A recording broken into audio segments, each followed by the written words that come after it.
But we do have black people that get on the radio every day in white-owned companies, white-owned stations with white-owned sponsors that play the role of hypersexualized, hypercriminalized male. I ask these advertisers, I say, I've got hundreds of songs a day that celebrate killing animals. Will you put them on your station? They said, no. I got hundreds of songs a day that talk about assaulting women and abusing kids. Would you put them on your station? They said, no. I said, I got hundreds of songs a day that talk about murdering blacks. Would you put them on your stations? They said, well, that depends. Depends on what? Who it's done by and who it's branded for.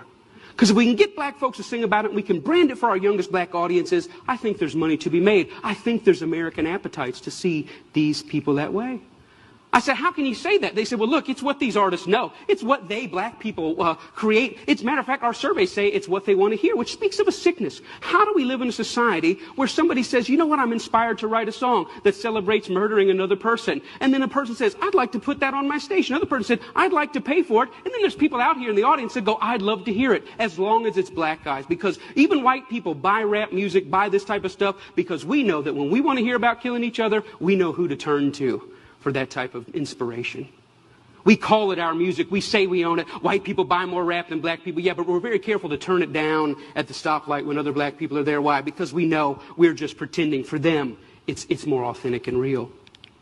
I always ask the companies, what about your name? What about your brand? What about your value? And the largest radio company in the world said this: it's okay that we only have drug dealers on our black youth stations. We only have murders on our black youth stations. We support black charities. We give out water at the Martin Luther King parade. I think we've got it covered. We've bought them off.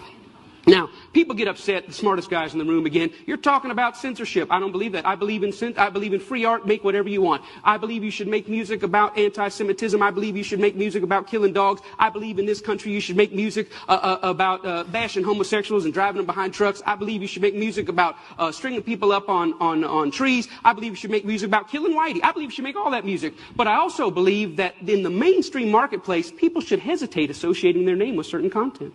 You know, there's certain stuff you can't buy at the store. Certain stuff you can't get on iTunes because their brand doesn't want it. But if you want to hear black people celebrating killing black people, they got thousands and thousands and thousands of those things to sell you. I don't think it's about censorship. I think it's about American cultural hypocrisy. Because here's the truth. These black entertainers, they can't sing just about anything. There's some stuff that'll get them fired. And they get dropped, and they get fired, and they get slapped on the wrist, and they get disciplined all the time. Why? Because sometimes they step over the bounds. A very famous case is what happened with Rick Ross. Rick Ross is the Mammy Two Shoes, one of the many Mammy Two Shoes of our day. He's a black entertainer in a world carved out for him, and a role carved out for him by white entertainment companies. And one day he talked about, in the middle of a song that celebrated dealing drugs and killing blacks, he made a reference to date rape. And when he made that reference to date rape, that set social media on fire. That got 100,000 petitions in 24 hours. Hey, buddy, date rape is no joke. That had white people standing outside of Reebok in New York saying, you better take this seriously. We're tired of a rape culture in America. One line in one song moved the masses. And you know what Reebok did? Did they stand by him and say, hey, we believe in freedom of speech. We believe in freedom of expression. It's just a song. Calm down. No, they fired his tail on the spot. The president came out and said, this goes against our high standards. He's gone against the values of our brand. Shame on Rick Ross. We're disappointed. He doesn't know how serious date rape is. And when I saw that, I thought, wow, how convenient. Isn't that amazing? But here's what really happened. It's not their brand. It's not their values. Rick Ross went off script.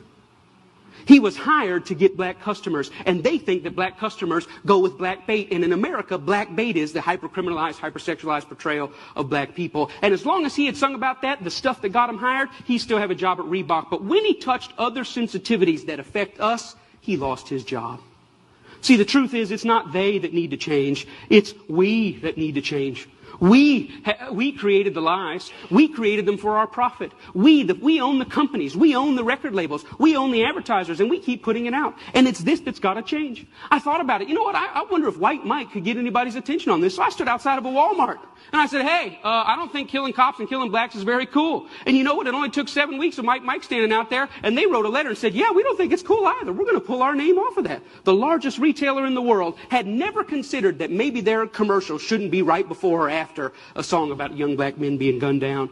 And I realized this, that black murder is normal, but it should not be. And I realized the importance at the coffee table, at every headline, every pastor's gathering, every family gathering to say, you know what, these black lives matter. It's not just another black kid. These are human beings. I'm doing my best in every way, shape, and form. Talks like this everywhere I can go to say, you know what, I was born in a world where black murder was normal. My kids were born into a world where black murder is normal, but I don't want to die in a world where black murder is normal.